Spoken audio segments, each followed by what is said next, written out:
Bonjour Madame Offenberg. Bonjour. Et qu'est-ce que la France et l'Union européenne peut apporter afin d'arriver à une entente générale dans le Moyen-Orient?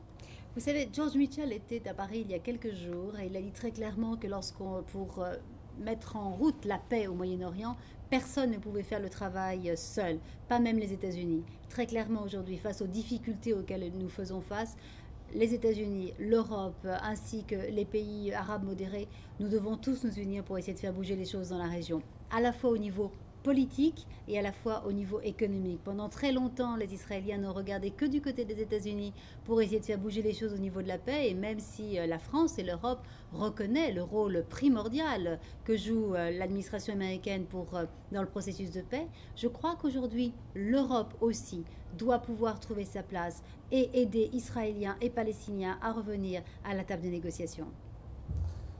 Et justement, beaucoup de Palestiniens présentent la solution économique comme une solution du conflit israélo-palestinien.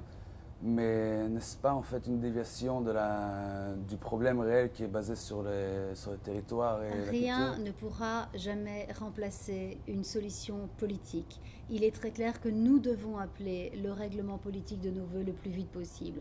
En revanche, il est hors de question d'attendre ce règlement politique pour essayer concrètement d'apporter des solutions dans la vie quotidienne des Palestiniens. Aujourd'hui, tout le monde est d'accord, il y a un consensus sur ce point-là entre Israéliens et Palestiniens qu'il est nécessaire d'apporter des améliorations concrètes à la vie des Palestiniens. Et c'est exactement ce qu'a souhaité faire Nicolas Sarkozy, puisqu'il y a 1 an et demi, il a signé avec Mahmoud Abbas un protocole qui permettait donc la création d'un parc industriel franco-palestinien dont l'objectif est très clairement le soutien au secteur privé palestinien. L'objectif, c'est de lutter contre le chômage, d'offrir des emplois, de permettre aux jeunes Palestiniens qui sortent de l'université de Bethléem aussi d'avoir une opportunité de créer des entreprises, mais aussi d'offrir aux femmes la possibilité de travailler avec un centre de formation pour les femmes et aussi une nurserie pour qu'elles puissent faire garder leurs enfants.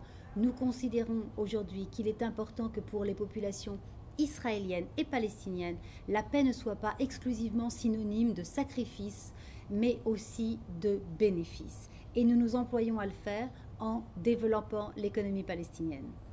Madame Offenberg, merci beaucoup. Je vous en prie.